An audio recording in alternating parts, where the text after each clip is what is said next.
এই কুমিরটি কি খাচ্ছে জানেন? পাথর। আপনি ভাবতে পারেন কুমিরটি সম্ভবত তার খাদ্য ভেবে ভুল করে এই পাথরগুলো খাচ্ছে, কিন্তু না, কুমিরটি জেনে বুঝেই এই পাথরগুলো গিলে খাচ্ছে।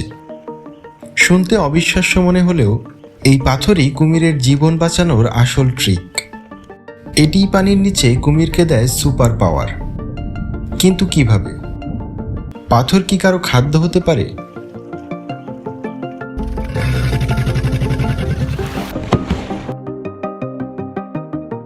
কুমির পৃথিবীর বুকে টিকে থাকা প্রাগৈতিহাসিক যুগের অন্যতম প্রাচীন ও হিংস্র শিকারী প্রাণী। প্রায় 24 কোটি বছর আগে, অর্থাৎ ডাইনোসরদের আবির্ভাবের সময়েও এই প্রাণীর অস্তিত্ব ছিল। যেখানে ডাইনোসররা বিলুপ্ত হয়ে গেছে, সেখানে কুমির নিজেদের মানিয়ে নিয়ে আজও টিকে রয়েছে।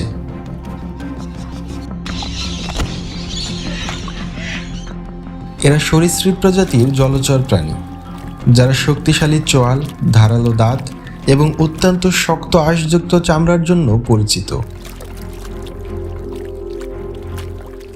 পানির উপরিভাগে নিঃশব্দে ভেসে থেকে হঠাৎ শিকারকে আক্রমণের কৌশল এদের জলভাগের একচ্ছত্ব অধিপতি বানিয়ে তুলেছে।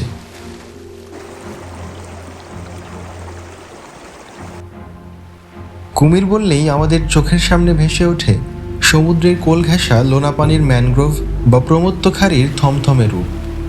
তবে লোনা পানির সেই ভয়ঙ্কর রূপ ছাড়াও একসময় আমাদের দেশের মিষ্টি পানির নদীনালায় দাপিয়ে বেড়াতো আরেক বিশেষ জাতের কুমির, যাদের বলা হয় মিঠা পানির কুমির বা জলাভূমির কুমির। ইংরেজিতে এদের নাম মার্শ ক্রোকোডাইল বা মাগার ক্রোকোডাইল।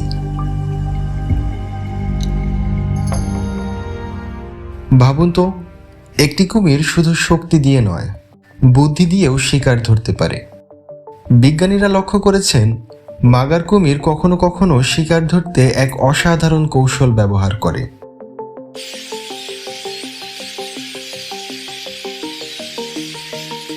প্রজনন মৌসুমে যখন পাখিরা বাসা বানানোর জন্য শুকনো ডালপালা সংগ্রহে ব্যস্ত থাকে, তখন কিছু কুমির ইচ্ছাকৃতভাবে নিজেদের নাক ও মাথার ওপর ছোট ছোট কাঠি বা ডালপালা রেখে পানির ওপর একদম স্থির হয়ে ভেসে থাকে। দূর থেকে পাখিরা এগুলোকে নিরাপদ বাসা তৈরির উপকরণ মনে করে কাছে চলে আসে। আর ঠিক সেই মুহূর্তেই এক ঝটকায় কুমিরের চোয়াল বন্ধ হয়ে যায়। প্রাণীজগতে এই ধরনের আচরণকে সরঞ্জাম ব্যবহার বা টুল ইউজের একটি উদাহরণ হিসেবে ধরা হয়। সরীসৃপদের মধ্যে এমন পরিকল্পিত ও বুদ্ধিদীপ্ত শিকারের কৌশল অত্যন্ত বিরল, যা মাগার কুমিরের অসাধারণ অভিযোজন ক্ষমতা ও বুদ্ধিমত্তার প্রমাণ দেয়।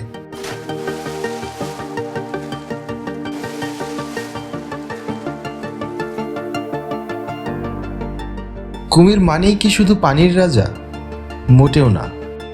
অনেকেই ভাবেন ডাঙায় উঠলেই কুমির ধীর আর অলস হয়ে যায়, কিন্তু মাগার কুমির সেই ধারণাকে ভুল প্রমাণ করে।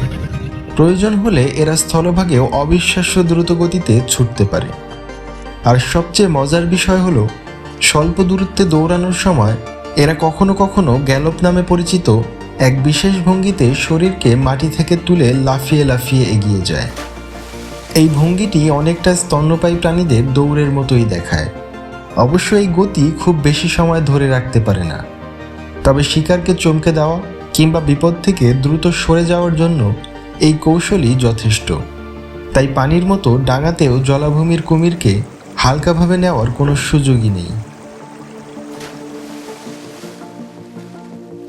খরা এলেই যেখানে অনেক জলজ প্রাণী টিকে থাকার লড়াইয়ে হেরে যায়, সেখানে জলাভূমির কুমির দেখায় এক অবিশ্বাস্য অভিযোজন ক্ষমতা। যখন প্রচণ্ড গরমে নদী, বিল বা জলাশয় শুকিয়ে যেতে শুরু করে, তখন এরা শক্ত কাদামাটি খুঁড়ে তৈরি করে 3 থেকে 4 মিটার লম্বা একটি গুহা বা সুড়ঙ্গ। এরপর সেই আশ্রয়ের ভেতরেই দিনের পর দিন অবস্থান করে। এই প্রাকৃতিক আশ্রয় কুমিরকে তীব্র রোদ, অতিরিক্ত তাপ এবং পানির অভাব থেকে রক্ষা করে। বৃষ্টি নেমে জলাশয় আবার ভরে উঠলেই তারা গুহা ছেড়ে ফিরে যায় নিজেদের স্বাভাবিক আবাসে। প্রকৃতির কঠিনতম পরিস্থিতিতেও টিকে থাকার এই অসাধারণ কৌশলই প্রমাণ করে মিঠা পানির কুমির শুধু শক্তিশালী শিকারীই নয়, অসাধারণ অভিযোজন ক্ষমতারও এক জীবন্ত উদাহরণ।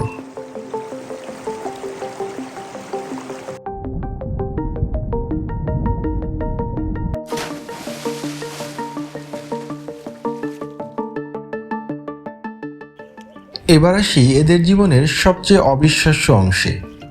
মাগার কুমির ইচ্ছাকৃতভাবে ছোট ছোট পাথর গিলে ফেলে। এই পাথরগুলোকে বলা হয় গ্যাস্ট্রোলিথ, যার অর্থ পেটের পাথর। কিন্তু প্রশ্ন হলো, কুমির এমন অদ্ভুত কাজ কেন করে? বিজ্ঞানীদের ধারণা এর একটি গুরুত্বপূর্ণ কারণ হলো পানির নিচে ভারসাম্য বজায় রাখা। পাথরের অতিরিক্ত ওজন কুমিরের শরীরকে কিছুটা ভারী করে, ফলে পানির নিচে ডুবে থেকে একেবারে স্থির অবস্থায় শিকারের জন্য ওত পেতে থাকা সহজ হয়। এতে খুব কম শক্তি খরচ করেই তারা দীর্ঘ সময় পানির নিচে অবস্থান করতে পারে। এছাড়া আরেকটি সম্ভাব্য কারণ হলো খাবার হজমে সহায়তা করা। কুমির খাবার প্রায় চিবিয়েই খায় না, বড় বড় টুকরো গিলে ফেলে। পেটের ভেতরের এই পাথরগুলো খাবারের ওপর চাপ সৃষ্টি করে, যা শক্ত মাংস বা হাড় ভাঙতে এবং হজম প্রক্রিয়াকে কিছুটা সহজ করতে সাহায্য করে। মিঠা পানির কুমিরের জীবনের সবচেয়ে বিস্ময়কর রহস্যগুলোর একটি লুকিয়ে আছে তাদের ডিমের ভেতরে। আমরা জানি মানুষসহ অধিকাংশ প্রাণীর ক্ষেত্রে ছেলে হবে নাকি মেয়ে তা জন্মের আগেই জিন বা ক্রোমোজোম দ্বারা নির্ধারিত হয়, কিন্তু মাগার কুমিরের ক্ষেত্রে বিষয়টি একেবারেই ভিন্ন। এদের ডিম থেকে ছেলে নাকি মেয়ে বাচ্চা জন্মাবে তা অনেকটাই নির্ভর করে ডিম ফোটার সময় বাসার তাপমাত্রার উপর। গবেষণায় দেখা গেছে, বাসার তাপমাত্রা যদি প্রায় 31.5 ডিগ্রি সেলসিয়াস থাকে তাহলে সাধারণত পুরুষ বাচ্চা জন্মানোর সম্ভাবনা বেশি থাকে। কিন্তু তাপমাত্রা যদি এর চেয়ে কিছুটা কম বা বেশি হয়ে যায়, যেমন 30 ডিগ্রি বা 35 ডিগ্রি সেলসিয়াসের কাছাকাছি, তাহলে বেশি জন্মায় স্ত্রী বাচ্চা। অর্থাৎ মাগার কুমিরের ভবিষ্যৎ প্রজন্মের লিঙ্গ নির্ধারণে প্রকৃতিই যেন থার্মোমিটারের ভূমিকা পালন করে। সরীসৃপ জগতের এই অসাধারণ বৈশিষ্ট্যকে বলা হয় টেম্পারেচার ডিপেন্ডেন্ট সেক্স ডিটারমিনেশন, যা প্রাণী জগতের অন্যতম বিস্ময়কর প্রজনন কৌশল। সরীসৃপ মানেই যে সন্তানের প্রতি উদাসীন, মাগার কুমির সেই ধারণাকে পুরোপুরি ভুল প্রমাণ করে। ডিম ফুটে বাচ্চা বের হওয়ার সময় ঘনিয়ে এলে ডিমের ভেতর থেকে ছোট ছোট ডাক শোনা যায়। সেই শব্দ শুনেই মা কুমির বাসা খুঁড়ে ডিমগুলো বের করে আনে। কোনো কোনো ক্ষেত্রে বাচ্চাদের সহজে বের হতে সাহায্য করার জন্য ডিমগুলোকে মুখে অত্যন্ত আলতোভাবে নাড়াচাড়া বা চাপ দেয়, যাতে শক্ত খোলস ভেঙে যায় কিন্তু বাচ্চার কোনো ক্ষতি না হয়। আর বাচ্চা জন্মানোর পর শুরু হয় আরও অবাক করা এক অধ্যায়। মা কুমির নিজের বিশাল ও শক্তিশালী চোয়ালের ভেতর অত্যন্ত কোমলভাবে বাচ্চাদের তুলে নিয়ে নিরাপদে পানিতে পৌঁছে দেয়।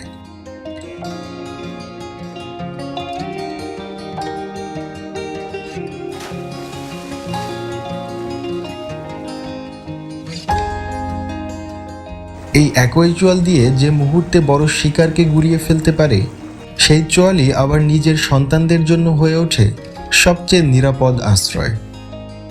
শুধু মা নয়, অনেক ক্ষেত্রে বাবাও বাচ্চাদের নিরাপত্তায় ভূমিকা রাখে। দুজন মিলে শিকারীর হাত থেকে সন্তানদের রক্ষা করে এবং প্রায় 1 বছর পর্যন্ত তাদের পাহারা দেয়। প্রকৃতির সবচেয়ে ভয়ঙ্কর শিকারীদের একজন হলেও নিজের সন্তানদের কাছে মাগার কুমির এক অসাধারণ যত্নশীল অভিভাবক।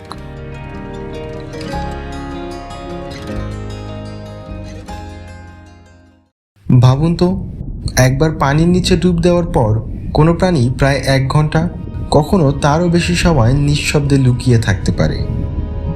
মাগার কুমির ঠিক এমনটাই করে। বিশ্রামরত অবস্থায় এরা দীর্ঘ সময় পানির নিচে অবস্থান করতে পারে, কারণ তাদের বিপাকীয় হাড় অত্যন্ত ধীর। একই সঙ্গে তাদের শরীর অক্সিজেনও অত্যন্ত দক্ষতার সঙ্গে কাজে লাগাতে পারে, ফলে দীর্ঘ সময় পানির নিচে থেকেও তারা সহজে ক্লান্ত হয় না। আর এই ধীর বিপাকীয় হাড়ই তাদের আরেকটি অবিশ্বাস্য রহস্য। বড় একটি শিকার খাওয়ার পর মাগার কুমির কয়েক মাস পর্যন্ত নতুন করে খাবার না খেলেও বেঁচে থাকতে পারে, কারণ তাদের শরীর খুব অল্প শক্তি খরচ করে। আর একবার খাওয়া খাবার থেকে দীর্ঘ সময় ধরে প্রয়োজনীয় শক্তি সংগ্রহ করতে পারে। প্রকৃতির সবচেয়ে অভিযোজনক্ষম কুমিরগুলোর মধ্যে মিঠা পানির কুমির অন্যতম। এরা শুধু নদী বা হ্রদেই সীমাবদ্ধ নয়, প্রাকৃতিক জলাভূমির পাশাপাশি বিল, খাল, জলাধার, এমনকি মানুষের তৈরি বড় পুকুরেও অনায়াসে বসবাস করতে পারে। পরিবেশ বদলে গেলেও খুব দ্রুত নতুন আবাসস্থলের সঙ্গে নিজেকে মানিয়ে নেওয়ার অসাধারণ ক্ষমতা রয়েছে এদের। আর এই অভিযোজন ক্ষমতার কারণেই দক্ষিণ এশিয়ার বিভিন্ন ধরনের জলাশয়ে আজও মাগার কুমির টিকে থাকতে সক্ষম হয়েছে। একসময় যে কুমির বাংলাদেশের নদীনালা আর জলাভূমিতে বিচরণ করত, আজ সেটি দেশের একমাত্র আনুষ্ঠানিকভাবে বিলুপ্ত ঘোষিত সরীসৃপ। মাগার কুমিরকে বাংলাদেশে আঞ্চলিকভাবে বিলুপ্ত হিসেবে ঘোষণা করা হয়েছে, অর্থাৎ দেশের প্রাকৃতিক পরিবেশে এদের স্থায়ী বন্য জনসংখ্যা আর টিকে নেই। তবে গল্পটা এখানেই শেষ নয়। সাম্প্রতিক বছরগুলোতে পদ্মা নদীতে কয়েকটি জলাভূমির কুমির দেখা পাওয়ার খবর পাওয়া গেছে। এগুলো কি সত্যিই বাংলাদেশের অবশিষ্ট বন্য কুমির, নাকি প্রতিবেশী দেশ থেকে নদীপথে চলে এসেছে, সেটি এখনও গবেষণার বিষয়। তাই মাগার কুমিরকে ঘিরে এখনও রয়ে গেছে এক রহস্য। হয়তো একদিন গবেষণায় জানিয়ে দিবে বাংলাদেশের হারিয়ে যাওয়া এই প্রাচীন সরীসৃপ কি সত্যিই আবার ফিরে এসেছে।